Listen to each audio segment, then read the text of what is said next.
Shalom, selamat pagi. Kembali kita bertemu lagi di ibadah online di minggu ini. Kita bersyukur kita bisa kembali beribadah walaupun situasinya masih belum membaik mungkin secara signifikan, dan terlebih lagi sekarang sudah mulai PSBB ya, saudara-saudara semua. Tapi saya percaya kita semua masih bersemangat untuk melayani Tuhan, untuk memuji Tuhan, beribadah, datang kepada Tuhan di tengah-tengah situasi yang seperti ini, yang cukup unik dan saya pikir jadi sesuatu yang bersejarah dalam kehidupan masyarakat, mungkin dalam kehidupan rohani kita juga. Sebelum kita mulai ibadah, saya mau kita semua kembali mempersiapkan hati kita bersama-sama untuk datang kepada Tuhan, untuk menyembah Tuhan. Saya persilakan.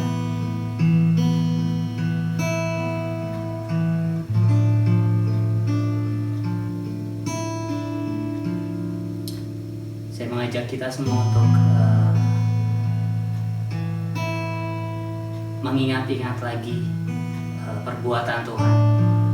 Firman Tuhan katakan, mengucap syukurlah dalam segala sesuatu, itu yang dikehendaki oleh Tuhan. Dan dengan situasi seperti ini mungkin jemaat semua ada yang mulai bosan atau mulai terbiasa, tapi apapun kondisinya kita mau bersyukur kepada Tuhan karena kita percaya bahwa Tuhan sedang merencanakan sesuatu yang indah bagi kita, bagi kehidupan pribadi kita, mungkin bahkan lebih lagi bagi gereja Tuhan.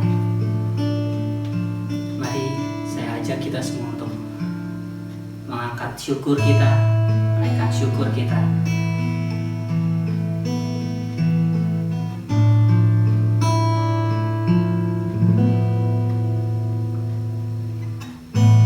Banyak yang kau perbuat di dalam hidupku, rancangan indahmu terjadi di hidupku. Apa yang mengerti segala yang ku perlu, kasih-Mu sempurna nyata dalam hidupku. Ku bersyukur Bapa, ku bersyukur Tuhan, buat kasih setia-Mu di dalam hidupku. Ku bersyukur, ku bersyukur Bapa, ku bersyukur Tuhan, buat kasih setia-Mu di dalam hidupku. Ku bersyukur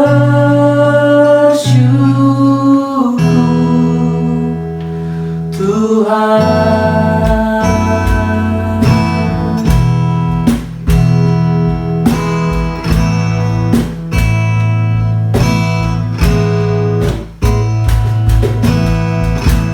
Banyak yang kau perbuat di dalam hidupku, rancangan indahmu terjadi di hidupku.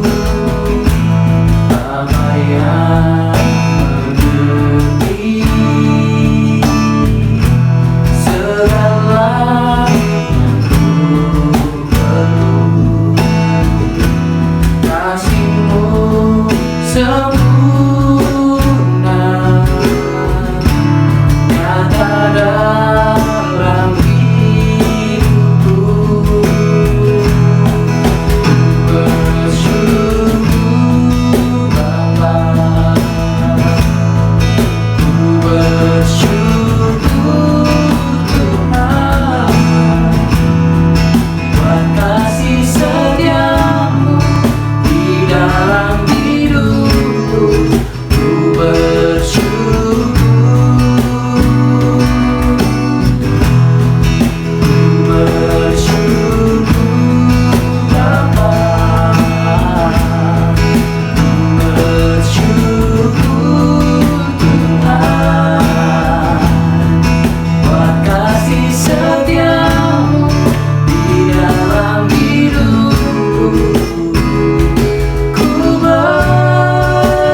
Yesus, Kaulah Tuhan, hanya Kau ku percaya. Kaulah Yesus, Kaulah Tuhan, harapan hidupku. Ku bersyukur Bapa, ku bersyukur Tuhan, buat kasih setiamu di dalam hidupku. Ku bersyukur, oh, ku bersyukur Bapa, ku bersyukur Tuhan, buat kasih setiamu di dalam hidupku. Ku bersyukur,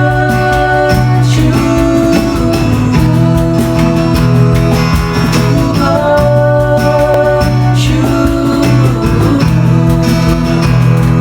ku bersyukur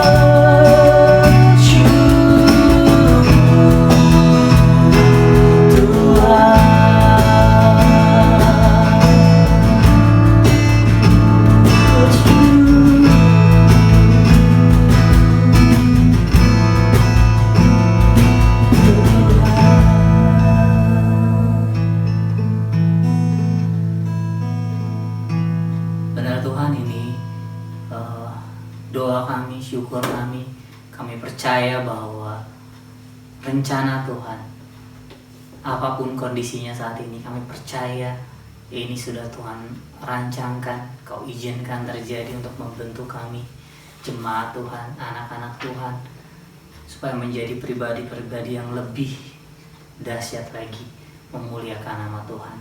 Bapak, kami memulai ibadah kami minggu ini, pagi ini, dengan penuh ucapan syukur bahwa Tuhan sudah melakukan perbuatan yang luar biasa sepanjang kehidupan kami. Dan kami percaya Tuhan, saat kami ibadah hari ini, Tuhan akan berbicara lebih lagi kepada kami. Engkau akan menyatakan lebih lagi rencana Tuhan dan panggilan Tuhan dalam kehidupan kami. Oleh sebab itu kami mengucap syukur dan kami mempersilakan Tuhan yang bekerja dalam ibadah kami, persekutuan kami pada hari ini Tuhan.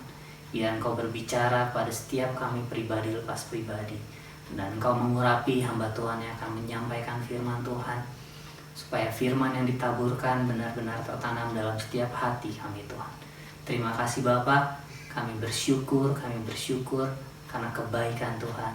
Di dalam nama Tuhan Yesus kami memulai ibadah kami. Haleluya. Amin. Ya, luar biasa tuh. Tuhan sudah berbuat banyak hal dalam kehidupan kita. Dan saya percaya mungkin kita jatuh bangun dalam mengikut Tuhan, dalam situasi yang terus berkembang. Tapi saya percaya juga pada saat ini saya mau menguatkan kita semua bahwa Allah adalah sumber kekuatan kita. Amin. Dan saya mau mengajak kita untuk memuji Tuhan lagi, untuk memproklamirkan bahwa Allah adalah sumber kekuatan kita. Amin. Mari kita memuji Tuhan.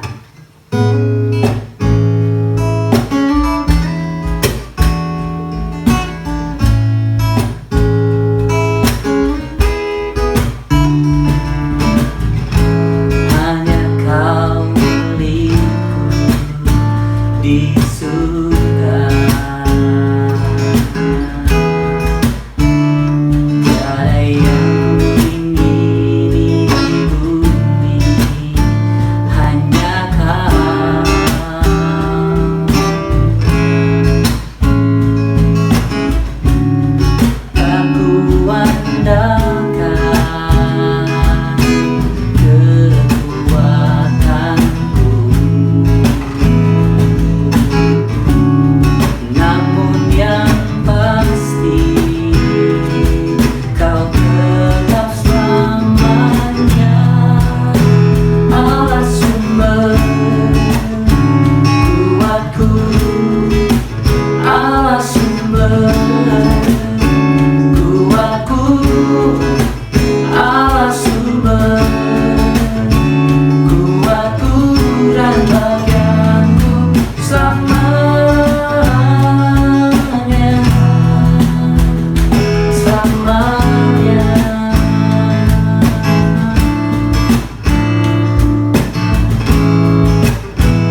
kita, sumber kekuatan kita, dan saya percaya kita tidak perlu khawatir dengan keadaan saat ini.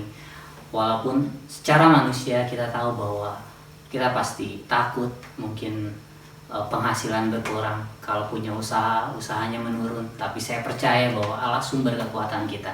Dia akan memampukan dan menolong kita keluar dari masa-masa sulit ini. Amin, saudara-saudara. Mari saya ajak kita semua untuk bersama semua orang percaya di muka bumi ini untuk menaikkan satu pengakuan iman, seturut pengakuan iman rasuli. Mari sama-sama saya mengajak kita semua untuk memproklamirkan pengakuan iman kita. 1, 2, 3. Aku percaya kepada Allah, Bapa yang Maha Kuasa, Khalik langit dan bumi, dan kepada Yesus Kristus, anaknya yang tunggal Tuhan kita, yang dikandung daripada Roh Kudus, lahir dari anak darah Maria, yang menderita di bawah pemerintahan Pontius Pilatus, disalibkan, mati dan dikuburkan, turun ke dalam kerajaan maut. Pada hari yang ketiga, bangkit pula dari antara orang mati, naik ke surga, duduk di sebelah kanan Allah, Bapa yang Maha Kuasa, dan akan datang dari sana untuk menghakimi orang yang hidup dan yang mati. Aku percaya kepada Roh Kudus, gereja yang kudus dan am, persekutuan orang kudus, pengampunan dosa, kebangkitan tubuh, dan hidup yang kekal. Amin. Haleluya. Luar biasa pengakuan ini, saudara-saudara, dan saya percaya ini bukan hanya rutinitas kita untuk mengucapkannya bersama-sama, tapi ini adalah benar-benar iman kita bahwa Allah yang kita sembah luar biasa. Dia yang memberi kita damai sejahtera, Dia yang memberi kita sukacita, kekuatan. Amin. Mari saya mengajak kita kembali memuji Tuhan, dan sambil pujian ini dinyanyikan, kita mau juga memberikan persembahan yang terbaik buat Tuhan kita. Dan saudara bisa memberikan persembahan saudara semua melalui nomor rekening yang akan tertera di layar handphone Anda atau laptop Anda, dan Anda bisa transfer di situ dengan sukacita, dengan kerelaan hati. Dan saya percaya persembahan ini nantinya akan dipakai untuk pelayanan di gereja kita dan akan memberkati lebih banyak orang lagi di luar gereja kita. Amin, saudara-saudara. Saya mengajak kita untuk berdoa dulu sebelum kita memberikan persembahan kita atau mempersiapkannya untuk saudara transfer ke rekening yang akan tertera nanti. Mari kita berdoa. Bapak, kami berdoa saat ini kembali menghadap Tuhan. Kami mau memberikan yang terbaik dari apa yang sudah Tuhan berikan bagi kami. Kami berdoa supaya Engkau memberi kami hikmat untuk kami memberikan. Tuhan memberi kami sukacita, kerelaan hati untuk kami memberikan persembahan ini kepada Tuhan melalui gereja di tempat ini. Kami berdoa supaya tangan-tangan yang memberikan dan persembahan yang diberikan ini Tuhan berkati, Tuhan urapi, sehingga apa yang dipersembahkan bisa dipakai untuk memberkati lebih banyak lagi orang.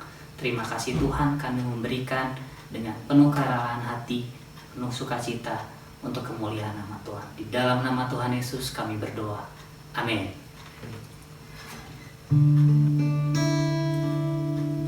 Mari kita mengangkat pujian ini,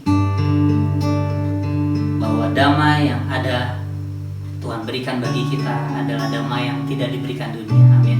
Ini adalah damai yang surgawi, yang tidak diberikan, yang tidak dapat digantikan oleh apa yang dunia berikan.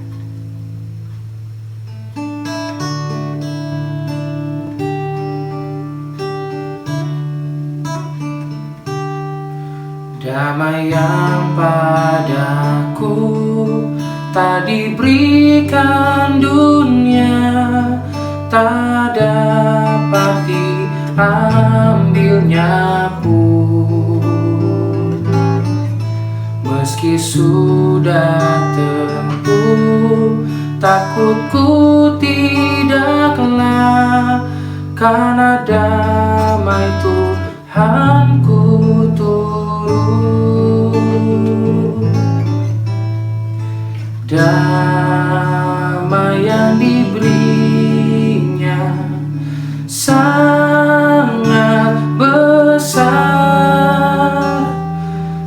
damai yang jadikan hati gemar. Tuhan besertaku sepanjang jalanan. Yesuslah saja ku harapkan. Harta yang terbesar oleh Yesus diberi, yaitu damai dan gemar. Ia datang segera, berkatnya tak tepi bagi yang percaya sebenar. Damai yang diberinya sangat besar. Damai yang jadikan hati gemar. Tuhan besertaku sepanjang jalanan. Yesuslah saja ku harapkan. Damai yang diberinya sangat besar. Damai yang jadikan hati gemar. Tuhan besertaku sepanjang jalanan. Yesuslah saja ku harapkan. Yesuslah saja ku harapkan.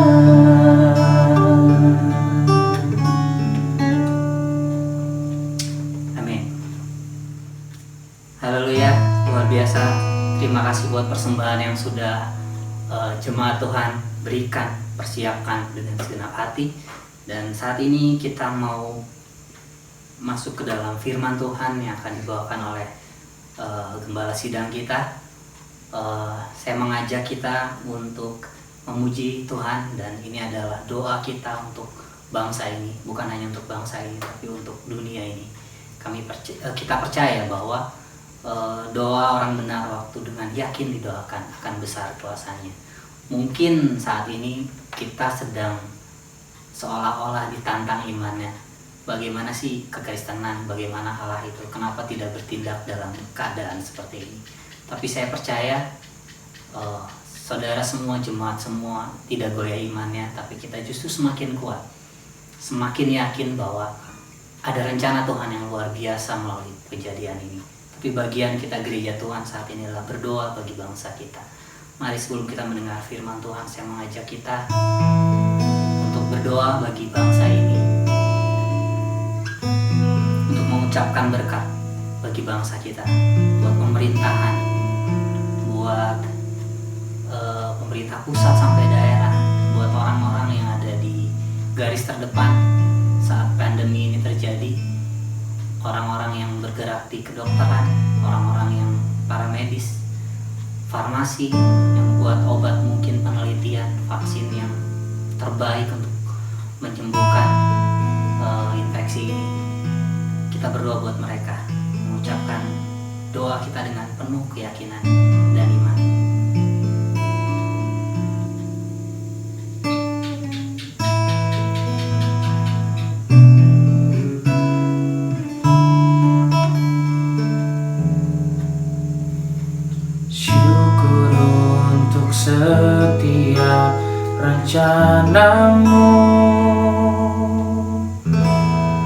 dan rancangan-Mu yang mulia. Dalam satu tubuh kami bersatu, menjadi duta kerajaan-Mu. Ku ucapkan berkat atas Indonesia, biar kemuliaan Tuhan akan nyata bagi bangsa ini.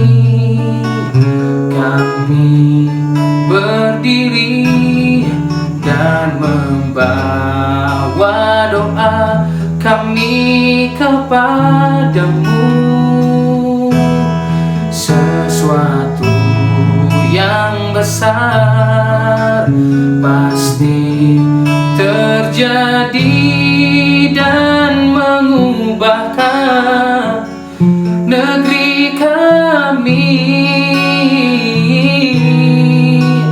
Hanya nama-Mu Tuhan ditinggikan atas seluruh bumi.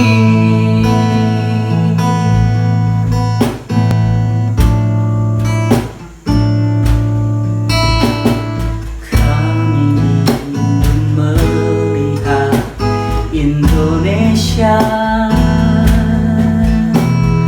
pulih dari semua problema,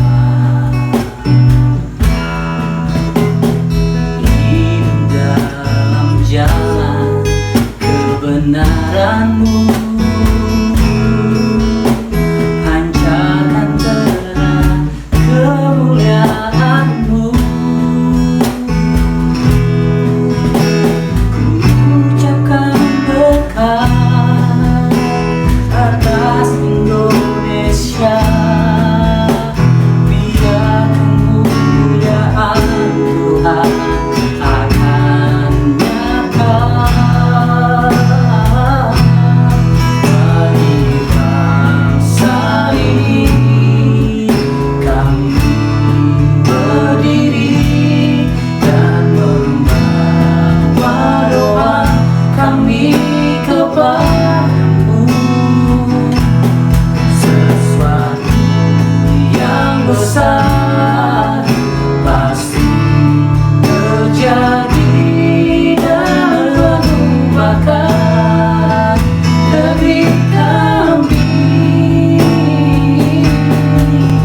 Hanya nama-Mu Tuhan ditinggikan atas seluruh bumi.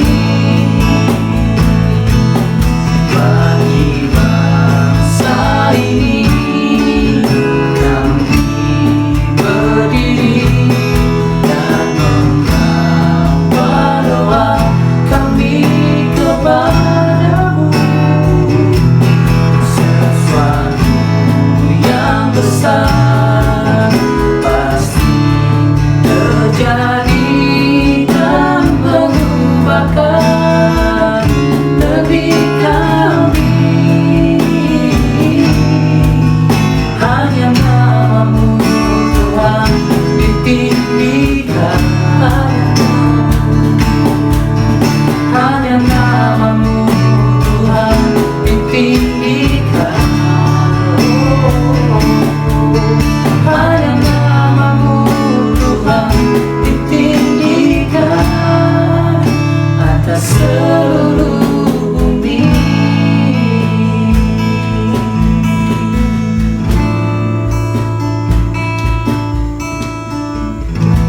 Ini doa kami Tuhan bagi bangsa ini, buat bumi ini. Kami berdoa biar melalui firman Tuhan yang akan disampaikan nanti ada panggilan Tuhan yang lebih lagi bagi kami, dan doa kami lebih kuat lagi Tuhan bagi bangsa kami, bagi bumi kami, bagi umat manusia yang saat ini sedang berjuang melawan pandemi yang sedang terjadi Tuhan. Terima kasih Tuhan, terima kasih, kami percaya Engkau mendengar doa kami, dan biar firman Tuhan yang berbicara kepada setiap kami saat ini, kami siap mendengarkannya. Di dalam nama Tuhan Yesus, amin. Shalom, keluarga Agape yang saya kasih dalam Tuhan. Kita bertemu lagi dalam ibadah rumah di keluarga kita masing-masing. Kita akan kembali belajar kebenaran firman Tuhan, dan kita akan bersama-sama menikmati kebenaran firman Allah ini. Mari kita berdoa terlebih dahulu. Tuhan, kami berterima kasih untuk kesempatan pada hari ini, di mana kami kembali bersekutu bersama-sama di dalam rumah kami masing-masing. Saat ini Tuhan, kami siap untuk belajar kebenaran firman Tuhan yang menjadi makanan bagi rohani kami dan menyegarkan jiwa kami. Berkati Tuhan supaya setiap kami sungguh mengalami pengenalan yang ditambahkan terhadap kebenaran firman-Mu, sehingga kami juga semakin hidup berkenan di hadapan-Mu. Terpujilah Tuhan, kami serahkan waktu sepenuhnya dari saat awal, pertengahan hingga pada akhirnya nanti di dalam nama Tuhan Yesus. Haleluya, amin. Bapak Ibu dan saudara sekalian keluarga Agape yang saya kasih dalam Kristus, kita akan kembali membahas satu bahagian di dalam 1 Korintus pasal 15. Saya melanjutkan apa yang disampaikan oleh Bapak Jupiter pada minggu lalu. Kita akan membaca ayat yang ke-35 sampai dengan ayat yang ke-58. 1 Korintus pasal 15 ayat 35 sampai 58. Kebangkitan tubuh. Tetapi mungkin ada orang yang bertanya, bagaimanakah orang mati dibangkitkan? Dan dengan tubuh apakah mereka akan datang kembali? Hai orang bodoh, apa yang engkau sendiri ditaburkan tidak akan tumbuh dan hidup kalau ia tidak mati dahulu. Dan yang engkau taburkan bukanlah tubuh tanaman yang akan tumbuh, tetapi biji yang tidak berkulit, umpamanya biji gandum atau biji lain. Tetapi Allah memberikan kepadanya suatu tubuh seperti yang dikehendakinya. Ia memberikan kepada tiap-tiap biji tubuhnya sendiri. Bukan semua daging sama. Daging manusia lain daripada daging binatang, lain daripada daging burung, lain daripada daging ikan. Ada tubuh surgawi dan ada tubuh duniawi. Tetapi kemuliaan tubuh surgawi lain daripada kemuliaan tubuh duniawi. Kemuliaan matahari lain daripada kemuliaan bulan, dan kemuliaan bulan lain daripada kemuliaan bintang-bintang. Dan kemuliaan bintang yang satu berbeda dengan kemuliaan bintang yang lain. Demikianlah pula halnya dengan kebangkitan orang mati. Ditaburkan dalam kebinasaan, dibangkitkan dalam ketidakbinasaan. Ditaburkan dalam kehinaan, dibangkitkan dalam kemuliaan. Ditaburkan dalam kelemahan, dibangkitkan dalam kekuatan. Yang ditaburkan adalah tubuh alamiah, yang dibangkitkan adalah tubuh rohaniah. Jika ada tubuh alamiah, maka ada pula tubuh rohaniah. Seperti ada tertulis, manusia pertama, Adam, menjadi makhluk yang hidup. Tapi Adam yang akhir menjadi roh yang menghidupkan. Tapi yang mula-mula datang bukanlah yang rohaniah, tetapi yang alamiah. Kemudian barulah datang yang rohaniah. Manusia pertama berasal dari debu tanah dan bersifat jasmani. Manusia kedua berasal dari surga. Makhluk-makhluk alamiah sama dengan dia yang berasal dari debu tanah. Dan makhluk-makhluk surgawi sama dengan dia yang berasal dari surga. Sama seperti kita telah memakai rupa dari yang alamiah, demikian pula kita akan memakai rupa yang surgawi. Saudara-saudara, inilah yang hendak kukatakan kepadamu, yaitu bahwa daging dan darah tidak mendapat bagian dalam kerajaan Allah, dan bahwa yang binasa tidak mendapat bagian dalam apa yang tidak binasa. Sesungguhnya aku menyatakan kepadamu suatu rahasia. Kita tidak akan mati semuanya, tapi kita semuanya akan diubah dalam sekejap mata pada waktu bunyi nafiri yang terakhir. Sebab nafiri akan berbunyi dan orang-orang mati akan dibangkitkan dalam keadaan yang tidak dapat binasa, dan kita semua akan diubah. Karena yang dapat binasa ini harus mengenakan yang tidak dapat binasa, dan yang dapat mati ini harus mengenakan yang tidak dapat mati. Dan sesudah yang dapat binasa ini mengenakan yang tidak dapat binasa, dan yang dapat mati ini mengenakan yang tidak dapat mati, maka akan genaplah firman Tuhan yang tertulis, maut telah ditelan dalam kemenangan. Hai maut, di manakah kemenanganmu? Hai maut, di manakah sengatmu? Sengat maut ialah dosa, dan kuasa dosa ialah hukum Taurat. Tetapi syukur kepada Allah yang telah memberikan kepada kita kemenangan oleh Yesus Kristus Tuhan kita. Karena itu, saudara-saudaraku yang kekasih, berdirilah teguh, jangan goyah, dan giatlah selalu dalam pekerjaan Tuhan. Sebab kamu tahu bahwa dalam persekutuan dengan Tuhan, jerih payahmu tidak sia-sia. Bapak Ibu dan saudara sekalian, keluarga agape yang saya kasihi, mengetahui satu rahasia itu membawa kesenangan tersendiri. Saya membawa satu kartu, 4 kartu yang sering dipakai dalam permainan Uno ya. Bapak sekalian, kartu ini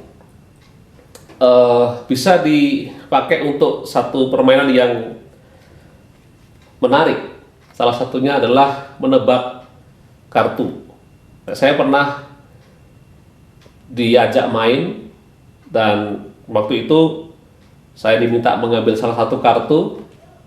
Lalu kartu itu saya serahkan kembali ke yang main, lalu dia kocok, lalu dia tutup kartu itu, lalu dia mengatakan, ini kartu yang kamu ambil tadi ya? Wah, saya agak heran, kok bisa dia tahu? Dari mana dia tahu saya ambil kartu itu? Padahal dia nggak lihat, waktu saya ambil, saya tutup kartu itu. Rupanya, Bapak sekalian, kalau kita lihat kartu ini, ya, itu di belakangnya itu kan ada tulisan ya, ada tulisannya Uno. Nah, dia punya cara, yaitu tulisan ini dibalik. Ketika saya serahkan kartunya ke dia, dia balik kartunya, sehingga tulisannya akan nampak berbeda. Kalau yang lain U-nya di depan sini, dia O yang di depan. Jadi ketika dikocok begini, nanti dibuka begini, dia akan tahu mana yang saya ambil tadi, karena rupanya ada tanda di belakangnya itu berbeda daripada yang sebelah-sebelahnya. Jadi dia akan bisa menebak bahwa saya mengambil kartu ini. Menarik, karena saya waktu itu jadi penasaran sekali, kok bisa dia pakai cara itu kemudian menebak apa yang saya ambil kartunya. Ternyata itu rahasianya. Dan ketika saya tahu rahasia itu, saya senang, kemudian saya belajar lagi, dan saya juga mengajak yang lain main. Dan setelah saya kasih tahu, mereka juga akhirnya tahu. Dan saya senang sekali bisa belajar seperti itu. Nah, hari ini dari perikop ini kita akan belajar. Ada pengajaran daripada Paulus yang diberikan kepada jemaat di Korintus. Dan setiap pengajaran itu mungkin ada yang bertanya tentang apa yang sudah didengarnya. Dalam perikop ini, lanjutan daripada kitab 1 Korintus pasal 15 ini masih membahas tentang kebangkitan. Kalau minggu lalu kita diberikan satu penjabaran kebenaran firman Tuhan bahwa kebangkitan Kristus itu akan juga menjadikan kita mengalami kebangkitan. Kelanjutannya adalah ada penjelasan yang disampaikan oleh Paulus. Bagaimana? Karena ada pertanyaan yang tertulis dalam 35 ayat 35 itu, bagaimana orang mati itu dibangkitkan? Lalu dengan tubuh apakah mereka akan datang kembali? Ini dua pertanyaan yang mengajak kita bersama-sama untuk mempelajari apa penjelasan daripada Paulus berkaitan dengan pertanyaan itu. Bapak sekalian, saya ngambil 3 poin saja dari perikop ini. Dan poin pertama yang menjadi berkat bagi saya, yang menguatkan iman saya adalah bahwa kebangkitan tubuh manusia itu karena pekerjaan Allah. Kalau kita mencermati ayat 35 sampai 44 dan secara khusus ayat 35 sampai 38, di situ Paulus memberikan penjelasan atau firman Allah memberikan penjelasan terhadap satu pertanyaan yang mungkin muncul dalam benak orang-orang yang mendengarnya, yaitu bagaimanakah orang mati dibangkitkan. Tapi hikmat yang Tuhan taruh dalam diri Paulus adalah dia tidak langsung menjawab dengan strict apa yang menjadi pertanyaan daripada ayat 35 ini, tapi justru dia menggunakan satu peristiwa sehari-hari untuk mengajarkan kebenaran ini kepada atau terhadap pertanyaan itu. Ayat 36 sampai 38 itu mengajak kita untuk melihat peristiwa sehari-hari yang sangat dekat dalam dunia agraris atau pertanian, yaitu perihal benih yang tumbuh. Saya yakin bahwa istilah-istilah yang muncul dalam ayat 36 sampai 38 itu bukanlah istilah yang susah dipahami oleh para pembaca kitab ini. Karena ada benih, ada yang ditaburkan, kemudian benih itu tumbuh dan hidup. Itu adalah siklus pertumbuhan tanaman yang pasti mereka tahu. Pasti orang paham akan keadaan ini. Nah, jawaban terhadap pertanyaan itu adalah mereka diajak untuk melihat bagaimana mungkin ayat yang 36 itu mengatakan benih itu akan tumbuh dan hidup kalau ia tidak mati dulu. Ya, ini satu pelajaran bagi kita semua, bagi kita yang sering suka dengan dunia tanam menanam, itu bukan sesuatu yang aneh ya. Kita ketika menaruh benih di satu tempat, kemudian dia tumbuh dan kemudian hidup, itu sesuatu yang memang lumrah saja terjadi. Saya membawa satu bibit, ini mungkin nggak terlalu terlihat tapi mudah-mudahan kelihatan sedikit di situ. Saya punya bibit cabai.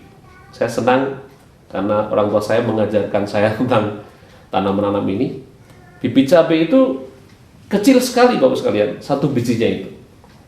Dan ketika ditaruh dalam satu polybag ini, maka sekitar 7-10 hari dia akan mulai muncul tunas kecil dan kemudian berkembang lebih besar dan membesar dan seperti ini sekarang ini. Umurnya sekitar 2 minggu lebih. Nah, apa yang ingin saya bagikan bagi kita semua adalah bahwa firman Tuhan ini mengajak kita untuk melihat pada satu peristiwa sehari-hari tentang kekuasaan Tuhan yang terus dinyatakan di dalam kehidupan praktis sehari-hari sebenarnya. Kalau kita memperhatikan benih tadi akan tumbuh, kemudian berkembang, dan bahkan akhirnya akan menghasilkan ya, cabai-cabai yang besar, yang banyak, dan saya sudah beberapa kali panen sebelum ini. Bapak sekalian, di situ apa yang bisa kita lihat? Bahwa kita melihat peristiwa sehari-hari itu ternyata di dalamnya kita bisa belajar tentang kuasa Allah. Itu sebabnya kalau kita membaca ayat 36 itu mengatakan, hai orang bodoh, itu kata Paulus terhadap orang yang bertanya tentang bagaimanakah orang mati dibangkitkan. Tentu saja ini sesuatu yang tidak biasa, yang tidak umum lumrah berlaku, karena orang yang sudah mati biasanya ya sudah tidak mungkin bangkit. Pengetahuan kita kan seperti itu. Tetapi dalam faktanya ada peristiwa kelanjutannya yang terjadi, yaitu kebangkitan terhadap orang mati.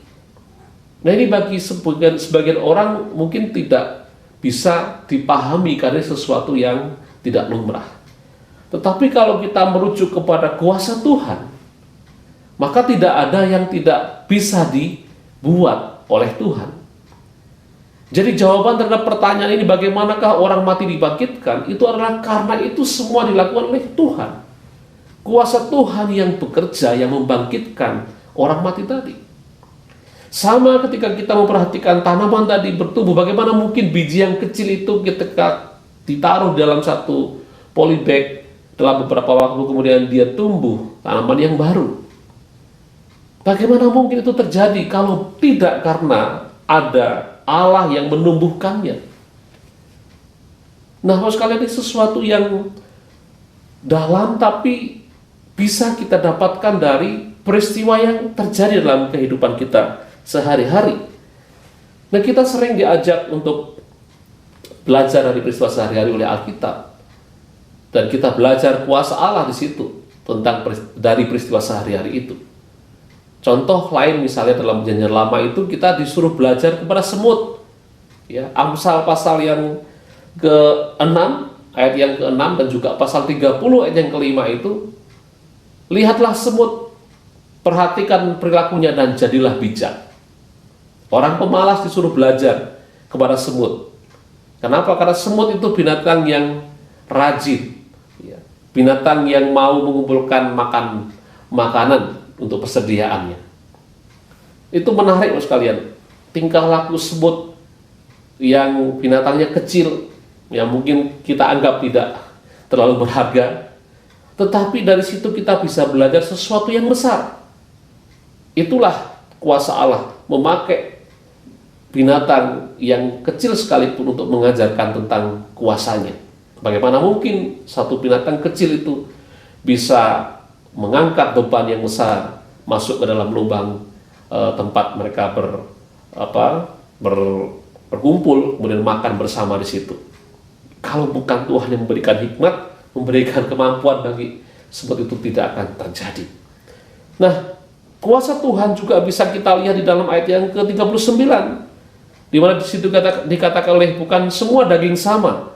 Daging manusia lain daripada daging binatang, lain daripada daging burung, lain daripada daging ikan. Semua itu disampaikan untuk menunjukkan bahwa Allah berkuasa membuat segala sesuatunya sesuai dengan rencana dan juga keputusan dan juga tujuannya. Jadi sekali lagi kita diingatkan bahwa Allah sanggup melakukan segala pekerjaan yang dianggap tidak mungkin oleh manusia. Orang yang sudah mati tidak mungkin bangkit secara manusia, tapi pada kenyataannya Allah membangkitkan orang yang sudah mati itu. Kita lihat kasus di dalam Lukas pasal 7 ayat 11 sampai 17, di mana Yesus membangkitkan satu anak muda laki-laki, anak dari seorang ibu yang sudah janda. Di situ dikisahkan ketika Yesus masuk ke kota Nain, dia melihat ada rombongan orang yang mengangkat mayat daripada anak laki-laki. Kemudian Yesus melihat di situ, dia merasa tergerak, belas kasihan kepada sang ibu yang menangis. Kemudian Yesus mengatakan, ibu jangan menangis, dan dia mengatakan sambil memegang anak laki-laki itu, dan anak laki-laki itu akhirnya bangkit hidup kembali. Tidak ada sesuatu yang mustahil di tangan Allah. Ia sanggup melakukan sesuatu yang dahsyat. Itu sebabnya mari kita bersyukur, karena setiap orang mati akan dibangkitkan oleh Allah. Itu terjadi karena pekerjaan Allah. Kita juga bersyukur karena kita juga diberikan kesempatan yang terbuka oleh Allah untuk belajar mengenal Allah melalui kejadian-kejadian sehari-hari yang kita anggap itu sederhana, tapi dari kesederhanaan itu kita bisa belajar sesuatu yang dahsyat, yang besar tentang Allah. Yang kedua, sekalian, kebangkitan tubuh, maka kita juga belajar tentang satu hal penting, bahwa tubuh kebangkitan itu adalah tubuh yang baru. Sekali lagi, tubuh kebangkitan adalah tubuh yang baru. Ayat yang ke-51 sampai dengan ayat yang ke-53. Bapak Ibu yang saya kasih dalam Tuhan, kalau kita membaca ayat 35 sampai dengan ayat yang ke-54, kita akan menemukan satu gambaran yang dibukakan dari rincian ayat-ayat tersebut, dari paparan ayat tersebut oleh Paulus, tentang keadaan yang begitu berbeda dari tubuh sebelum dibangkitkan dengan tubuh yang sudah dibangkitkan. Saya mencoba membaca dan mendaftarkan, ternyata ada banyak sekali hal-hal yang dibukakan yang menolong kita untuk paham tentang perbedaan yang ada antara sebelum dibangkitkan dan juga sesudah dibangkitkan. Kalau kita membaca itu, maka ada daftar beberapa istilah yang dipakai untuk menunjukkan tentang keadaan-keadaan masing-masing itu. Satu contoh misalnya ayat yang ke-40, tubuh surgawi, itu istilah yang dipakai dalam ayat tersebut. Tubuh yang memiliki sifat-sifat surga. Ketidakbinasaan, ayat yang ke-42. Ayat 43 dikatakan tubuh yang berkekuatan, memiliki kekuatan. Ayat 43 dan 44 ada katakan juga tubuh rohaniah. Ayat yang ke-46 sampai 49 itu ada kata-kata rupa dari surgawi. Ayat 50 sampai 54 itu ada kata-kata tidak dapat binasa, tidak dapat mati. Itu adalah kata-kata yang menjelaskan tentang tubuh setelah kebangkitan. Kalau kita bandingkan dengan ayat sebelumnya atau keadaan tubuh sebelum dibangkitkan, ada kata-kata yang menjelaskan. Ada kata tubuh duniawi, itu lawan kata dari tubuh surgawi. Lalu ada kata-kata lagi kebinasaan, itu keadaan tubuh yang sebelum dibangkitkan. Kehinaan, kelemahan. Dikatakan ayat 44 itu tubuh alamiah. Ayat 46 mengatakan alamiah. Ayat 47 bersifat jasmani. Kemudian ayat 48 itu berasal dari deburan tanah. Dan seterusnya pada ayat yang ke-53 dan 54 itu mengatakan binasa, mati. Bapak sekalian, dari beberapa kata-kata yang disampaikan oleh ayat-ayat tersebut memberikan penjelasan kepada kita bahwa memang ada perbedaan antara tubuh sebelum dibangkitkan dengan sesudah kebangkitan. Tubuh sebelum dibangkitkan itu tubuh jasmani, tubuh duniawi, tubuh yang hina, tubuh yang lemah dan seterusnya. Setelah dibangkitkan itu tubuhnya menjadi tubuh surgawi, tubuh yang tidak bisa binasa, tubuh yang tidak dapat mati, tubuh yang rohaniah dan seterusnya.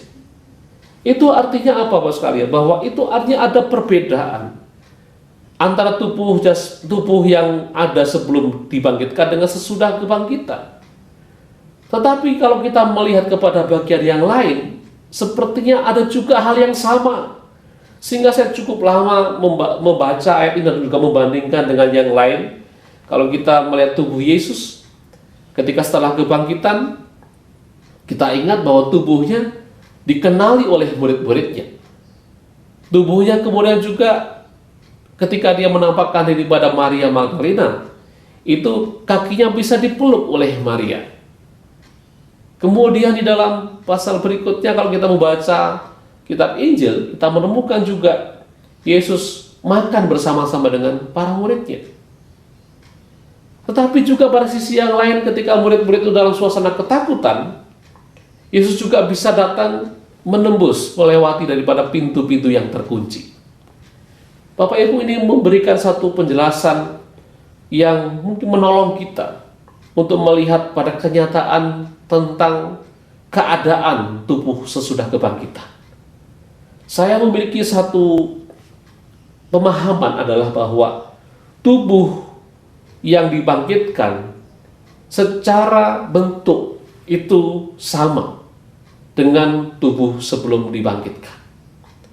Tetapi ada perbedaannya, yaitu dari segi kemuliaan, dari segi kalau saya mengatakan kualitasnya itu berbeda.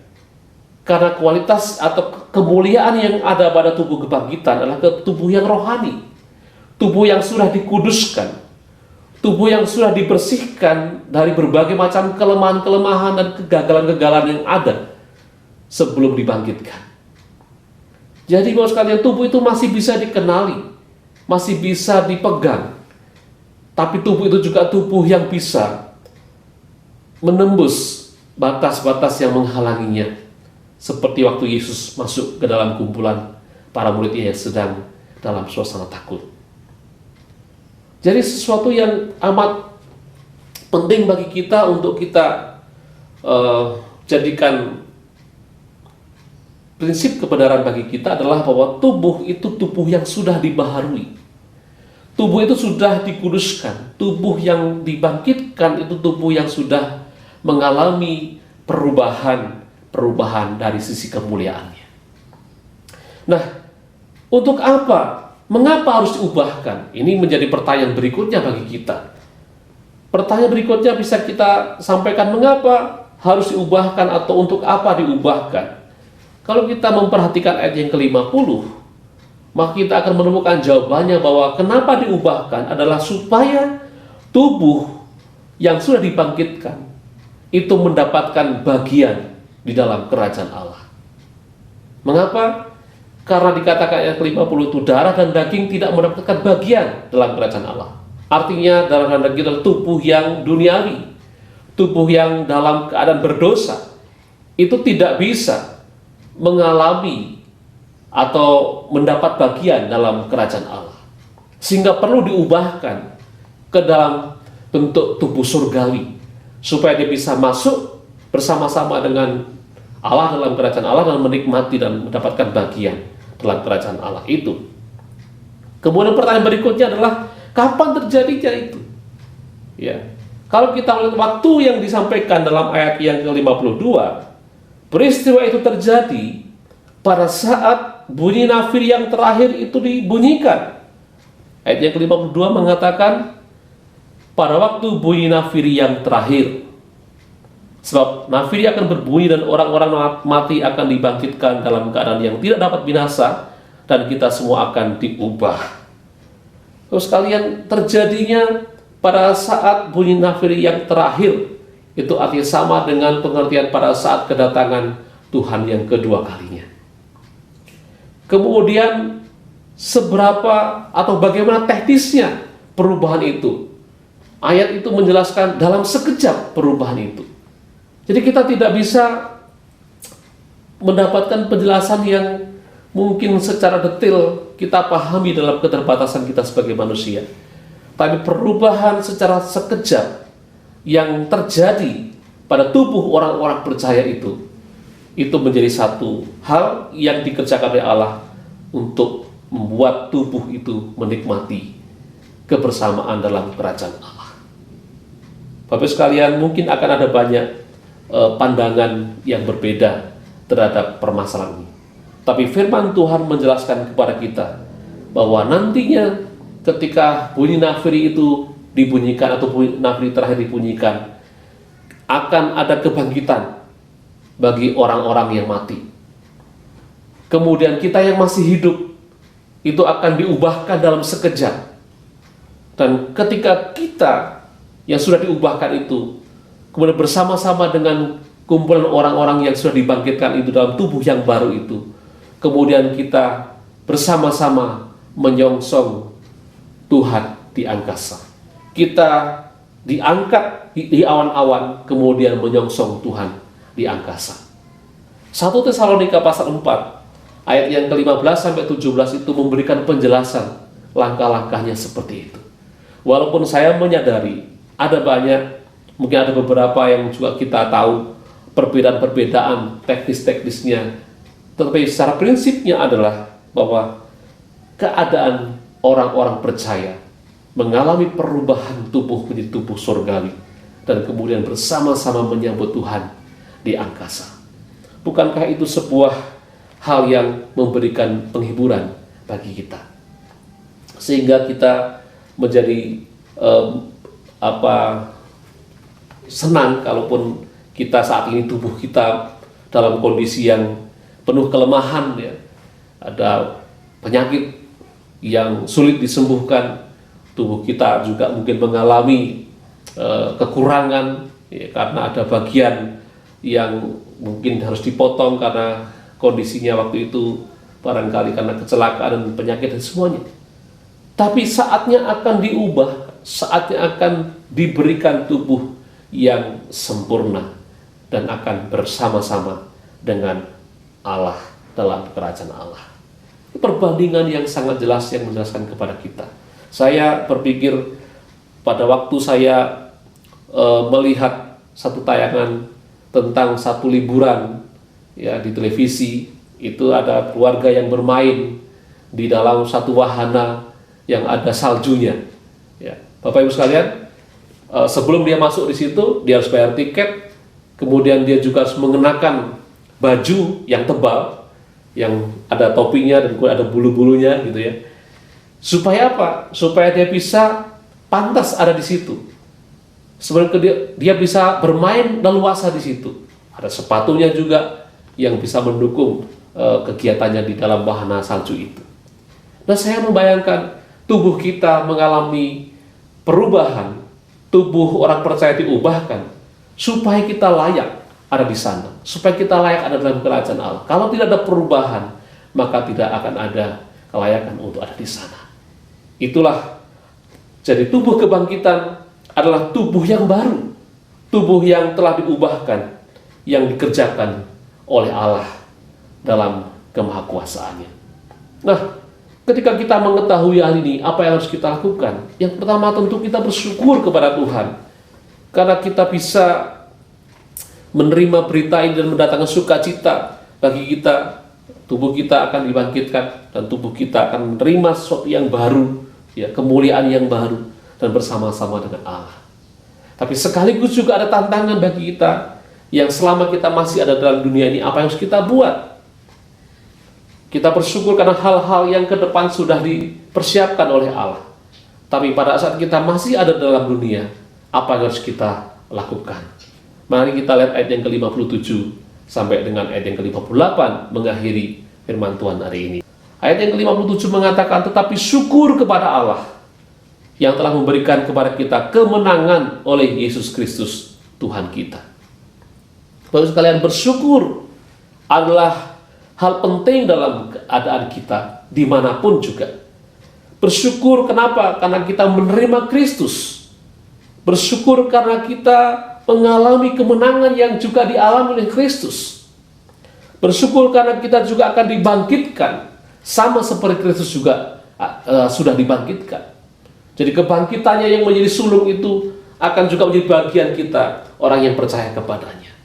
Dan kita sudah mendapatkan penjelasan tadi tentang bagaimana keadaan tubuh yang sudah dibangkitkan tadi. Tentu itu akan membawakan satu rasa syukur, menyebabkan rasa syukur yang besar kepada setiap kita yang masih ada dalam dunia sekarang ini. Tapi tentu tidak cukup bersyukur saja. Ada hal-hal berikutnya yang harus dilakukan. Yang pertama, kita harus berdiri teguh. Ayat yang ke-15, ayat yang ke-58. Berdiri teguh artinya apa? Kita tetap terus-menerus dalam iman terhadap Injil yang diberitakan oleh Paulus. Apa itu? Ayat yang ketiga dan 4. Kita bisa membaca itu bahwa Kristus sudah mati bagi dosa kita dan dibangkitkan pada hari yang ketiga sesuai dengan kitab suci. Iman itu harus terus terjaga. Kita tidak boleh mengabaikannya. Karena kita tahu kehidupan atas orang-orang yang tidak percaya kepada Injil itu adalah kehidupan yang di luar kerajaan Allah. Dan yang berikutnya, Bapak sekalian, kita juga jangan goyah. Ayat yang ke-58 lagi. Jadi 3 hal ini disampaikan. Supaya apa? Supaya orang selalu di dalam pengharapan mereka, di dalam keadaan yang dialami itu tidak menjadi lemah karena akan adanya sesuatu yang besar yang dialami oleh orang-orang yang percaya setelah dia mengalami kebangkitan. Jadi penting sekali menyadari bahwa manusia setelah mati itu tidak berakhir, tapi ada kelanjutan hidup setelah kematiannya. Itu kebangkitan dan kebersamaan dengan Allah bersama-sama selama-lamanya bagi orang yang percaya. Sementara bagi orang yang tidak percaya adalah kematian kekal terpisah selama-lamanya dengan Allah. Pemahaman ini akan menolong kita untuk apa? Untuk menjaga kehidupan selama dalam dunia ini. Karena kita akan bertanggung jawab kepada Allah setelah kehidupan ini berakhir dalam dunia ini. Dan yang terakhir yang juga disampaikan ayat yang ke-58 adalah kita giat dalam pekerjaan Tuhan. Kata giat itu menarik, karena itu adalah satu hal yang dikerjakan secara terus-menerus, tidak berhenti, tidak terpengaruh oleh situasi. Orang yang giat itu apapun kondisinya dia tetap lakukan. Dan dalam pekerjaan Tuhan disampaikan dia harus senantiasa menjadi terus maju di dalam soal-soal kesalehan. Dia juga harus terus maju dalam soal-soal perbuatan baik. Dia juga terus harus maju dalam soal apa? Menaati apa yang menjadi kehendak Allah untuk melayani dia. Nah, mau sekalian, berbicara mengenai perbuatan baik, hari ini kita mungkin terbuka kesempatan yang sangat luas melayani Tuhan dengan melayani sesama. Kita bisa terlibat dalam gerakan-gerakan yang diadakan untuk melawan virus corona yang saat ini sedang terus-menerus diperjuangkan oleh berbagai negara dalam mengatasinya. Apa itu yang bisa kita buat? Kita mungkin bisa melakukan donasi. Kita memberikan uang kepada salah satu mungkin lembaga atau salah satu kumpulan gitu. Saya sendiri kemarin ikut dalam satu pergerakan yang digalang oleh namanya Benih Baik. Ya, saya berdonasi di situ walaupun tidak banyak. Ya, kita tidak melihat jumlahnya, tapi memang penting. Tapi yang paling penting adalah niat hatinya. Kemudian kita juga bisa berdonasi dengan cara memberikan mungkin masker gratis, ya, berbagi masker gratis bagi yang ada di lingkup kita yang membutuhkan. Kita juga bisa barangkali melakukan hal yang lain, ya, mendukung pembelian alat pelindung diri atau perlengkapan diri yang dipakai oleh para medis di lapangan yang bersentuhan langsung dengan COVID. Dan yang lain, ada yang berbagi makanan, ya, ada yang berbagi hand sanitizer, ada yang berbagi, pokoknya macam-macam untuk mendukung semua bersatu untuk melawan virus corona ini. Ini perbuatan baik yang harus terus-menerus dikerjakan. Terus kalian, dari berbagai hal yang kita belajar bersama ini, kita bersyukur karena Tuhan memberikan kesempatan bagi kita untuk mengetahui rahasia yang akan terjadi kelak kepada tubuh kita, orang percaya. Firman Tuhan menjelaskan tubuh kita akan diubahkan, dibangkitkan dan diubahkan menjadi tubuh yang layak berada bersama-sama dalam kerajaan Allah.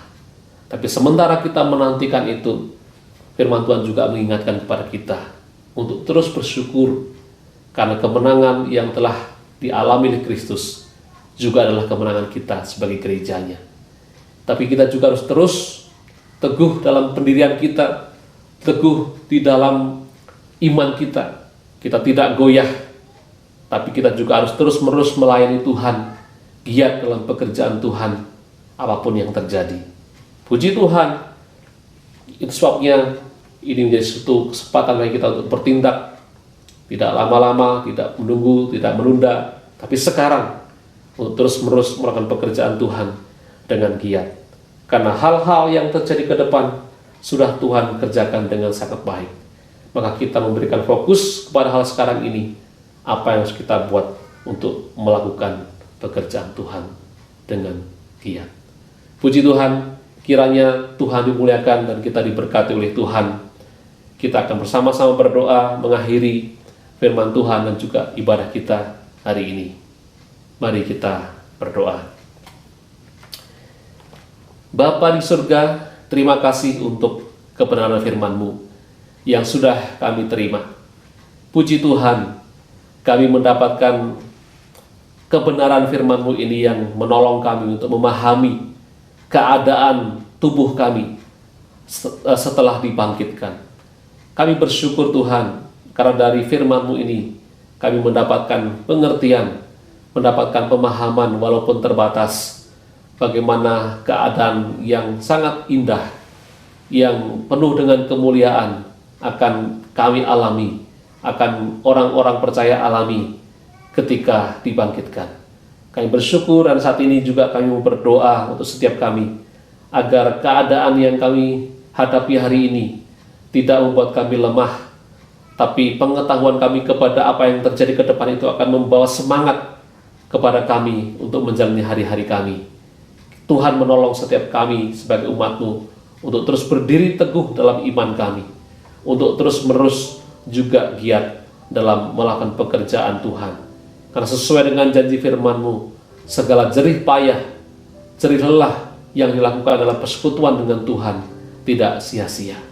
Puji Tuhan, kami juga mau berdoa bersama-sama untuk bangsa ini.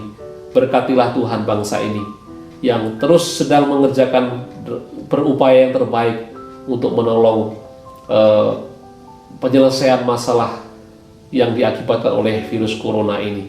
Berkatilah Bapak Presiden beserta dengan seluruh jajarannya dalam mengambil kebijakan-kebijakan. Berkatilah seluruh rakyat untuk juga patuh kepada ketentuan-ketentuan yang diberikan, sehingga kerjasama yang baik ini akan segera bisa mengentaskan kami semua dari permasalahan ini dan juga kembali kepada kehidupan yang normal. Tuhan Yesus, kami juga ingat beberapa jemaat Tuhan yang berulang tahun. Kami berdoa untuk Pak Refli, Tuhan juga menolong, Tuhan sudah memberkati dengan menambahkan usia 1 tahun, puji Tuhan. Berkati untuk kehidupannya, berkati pekerjaan, berkati untuk rumah tangganya dan juga pelayanannya. Kami juga berdoa, bersyukur Dion juga Tuhan tambahkan usia 1 tahun, puji Tuhan, dan kami berdoa bersama-sama dalam usaha yang keras yang dilakukan oleh Dion saat ini untuk belajar di sana, mengikuti pendidikan di sana, sekaligus juga ada kegiatan-kegiatan lain. Tuhan mampukan anakmu ini sehingga dia bisa berhasil mengatasi semuanya dan juga berhasil dalam pendidikannya. Tuhan, kami percaya masa depan anakku ini juga ada dalam rencana Tuhan dan dipakai Tuhan untuk mendatangkan kemuliaan bagi nama-Mu. Sebentar kami akan melanjutkan kegiatan kami yang lain. Mohon berkat Tuhan supaya kami juga bisa melakukannya dengan sebaik-baiknya dan nama Tuhan dipuji dimuliakan di dalamnya. Jemaat Tuhan, arahkanlah hatimu kepadanya, terimalah berkat daripadanya. Kasih karunia dan damai sejahtera daripada Allah Bapa kita dan dalam putranya yang tunggal Tuhan kita Yesus Kristus, penghiburan, kekuatan, penyertaan di dalam Allah Roh Kudus menaungi kita sekalian dari saat ini hingga Tuhan datang kembali kelak yang kedua kali untuk menjemput kita sebagai saleh-salehnya. Haleluya. Amin. Puji Tuhan, ibadah kita selesai. Tetap semangat walaupun kita masih seperti sekarang, dan tetap menjaga kesehatan. Ikuti anjuran-anjuran pemerintah agar kita semua secara bersama-sama bisa segera terselesaikan dari masalah ini. Puji Tuhan. Amin.